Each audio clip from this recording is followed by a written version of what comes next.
কিভাবে ঝালা মেটায়।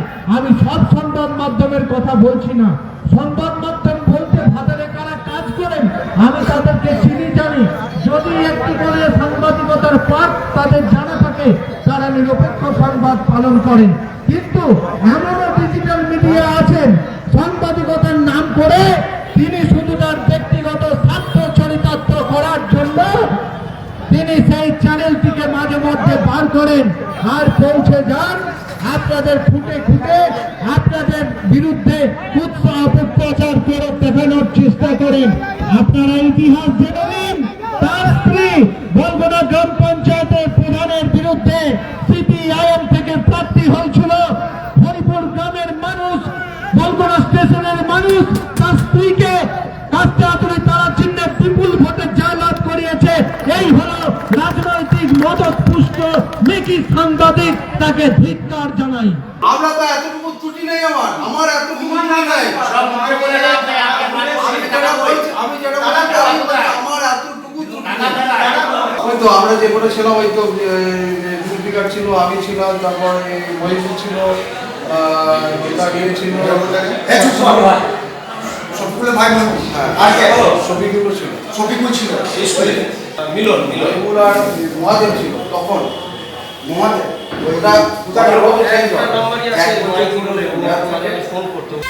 কর্মদক্ষ শফিকুল বর্ধমান ঘুষকার মোবাইল করতে ঠিকাদার ভাড়া করে নিয়েছে, 20% টাকা তুলেছে, 10% টাকা পুত্রকর্ম এমএলএকে দিয়েছে, আর 10% টাকাও 10% টাকা নিজে আত্মসমর্পণ করেছে।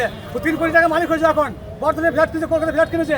কিভাবে বাইরের ফ্ল্যাট এসে এখানে কাজ করছে, তাদের কাছে 2-4 জনকে ধরা হয়েছিল। তারা স্বীকার খেয়েছে যে সেই কন্ট্রাক্টরগুলো 20% করে টাকা দিয়ে তারা কাজ করে, আমাদের কাছে 10% নেওয়া হতো। এই বিষয়টা যখন আমরা বিডিও সাহেবকে জানালাম, বিডিও সাহেব বললো যে এই বিষয়ে আপনারা একবার এমএলএ সাহেবকে জানান। আমলে এটা আপনি বলতে পারেন না, কারণ ওটা বিষয়ে আমরা বলবো না। সম্পূর্ণ একজন বিডিও এক্সিকিউটিভ আপনি অফিসার, এক্সিকিউটিভ অফিসার, এটা আপনার দায়িত্ব। টেন্ডার করা না করার আগে ওয়াকারের এস্টিমেট না নিয়ে কাজ শেষ করে দিয়েছে। তার জন্য আমরা তার প্রতিবাদে আমরা এখানে নেমেছি রাস্তায়। ভিডিও সঠিক উত্তর আমাদের দিতে পারে না। ভিডিও যে কোনো এনআইটিতে একটা কাজ দেখানো হচ্ছে, দিয়ে তার লেসের জায়গাটা, পিকিউ জায়গাটা যে কোনো প্রকারে লক করা হচ্ছে।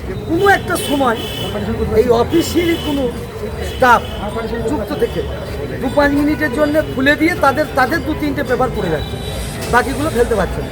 বিনা টেন্ডারে এখানে কাজ হয়ে যায়, কিন্তু এখানে এই যে বিল্ডিং বিডিও অফিসের কিছু ফার্নিচারের কাজ হয়ে গেছে অলরেডি, পুরো বিল্ডিং রং হয়ে গেছে, এর কোনো টেন্ডার নেই বিডিও সাহেবের কাছে, কিন্তু এর কোনো সদ উত্তর উনি দিতে পারলেন না। উনি আমাদেরকে ডাইভার্ট করে দিলেন, কিছু ছাড় নিয়ে দাবি ছিল, হ্যাঁ, সেই দাবিটা মান্যতা দিল না আপনাদের। না,